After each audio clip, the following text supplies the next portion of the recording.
actually, can I say something about the dog? Because I feel like people have a lot of questions. Yeah. Speak your truth. Okay.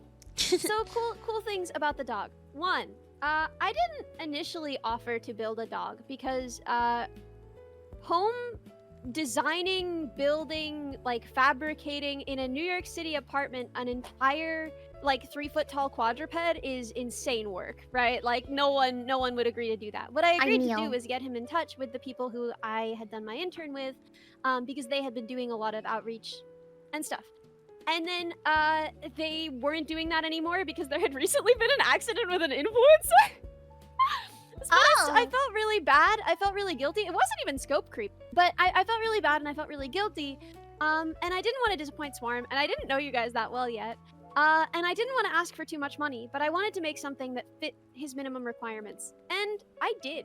And at the time I remember saying like, hey, this is crazy and I don't think this will work, but like if it does, wouldn't that be amazing, right? Wouldn't that be insane?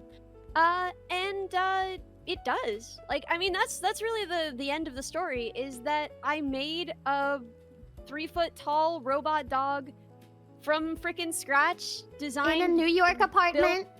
In a New York apartment without access to like most of the tools that I would need.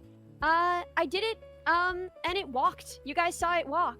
It walked pretty slowly and pretty awkwardly, and it was never very good. But honestly, I'm just impressed that it worked. And it could wag its tail and it could walk around. And I still can't believe that it even worked. I wish that I had put more money into it, because then it wouldn't have been nearly as bad. But the fact of the matter was that by the time I got it there and it was done, I think I was just so burned out on the project. Like, I did that in 6 months, and while working a full-time job and streaming and releasing music, you know? It's like, I don't know how I did that. I was thinking about it the other day. I have no idea how I pulled that out. And part of it is because at the very end, during the troubleshooting stages, I got a lot of amazing help from my community. But like, yeah, no, the design, build, all of that was me, and I can't believe it. But yeah, no, I don't think that this is on Vettel at all. The thing was that by the time I got it there, I was so burned out on it, and he was actually really sweet to me about it. So at first he was like, hey, can you help me fix the dog, right? Because it was damaged in transpo, and then the teensy got fried when I didn't give him good enough instructions on how to boot it up. And so he was like, hey, can you help me fix this? Can you help me fix this? And then when I was like, listen, dude, like, I can't even think about that project. Like, I need a year of not thinking about that project before I can even think about it. And he really respected that and was really sweet about it. And I'm actually really grateful to him for that. Because like, I just couldn't, man. Like, that project actually kind of killed me. I pulled like multiple all-nighters in a row to get that done in time. And it was like a crazy amount of burnout. And he was really, really sweet about it. And I really appreciated that. And then by the time either of us was like ready and in a place to work on it again, I had access to humanoid robots.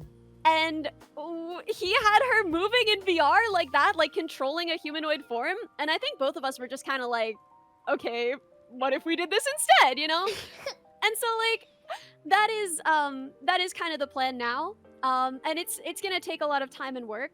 But yeah, I realized I never really updated you guys on that. And I'm okay with you guys being like, oh, the dog didn't work, because like, I don't know, you guys try and do it yourself. Design one from scratch yourself, build it from scratch yourself while working a full-time job, an engineering job, which is not 8 hours a day, you know? And then also streaming, like, do it yourself, man. I don't know a lot of people who could do that. I don't think most of the people complaining about it being kind of slow and walking a little awkwardly could do that. But yeah, go off. But what I am upset about is sometimes I see people saying that it's Vettel's fault, and it's super not. I think that he could have at any point found someone to fix it, moved on without me, or pushed me to work on it more. And instead, he was really, really kind and made a lot of space for me. So blame me if you want, because I'm actually, like, I can't believe I did that. That's crazy. That was incredible. That was crazy. That was like my high point as an engineer. You know, do what you want to that. Like, you can't touch me. As far as Vettel goes, though, he was a really, really kind person about that, and I want all of you to be really appreciative of that, like I am. Anyway, that's the dog. I'm so proud of you for doing that, because I saw how much that it, like, took out of you. Yeah.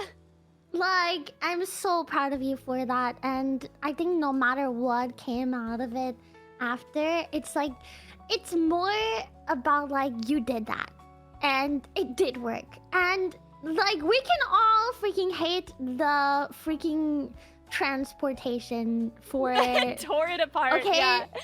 That freaking destroyed it, probably threw it off of the plane, and then got it through, and then you also opened it saw it up. wag its tail. I don't know. Also, I could also be it. blamed. I freaking... No. Not for a second. Minnie? I was... down those stairs, up those stairs. I was like, I can carry it, don't worry. I think that no, Minnie did amazing. It was like torn apart before my eyes, which felt bad to see. But you know, I'm glad that you know they make sure that there's not bombs and stuff. That's good. It's a bit bad if bombs are bad, you know. But yeah, no, it could have been fixed in any number of ways, and he did not push me because he was really respectful of the fact that I kind of burnt myself out on that project. So yeah, please be nice to him about that. Slay! Yeah. Yippee!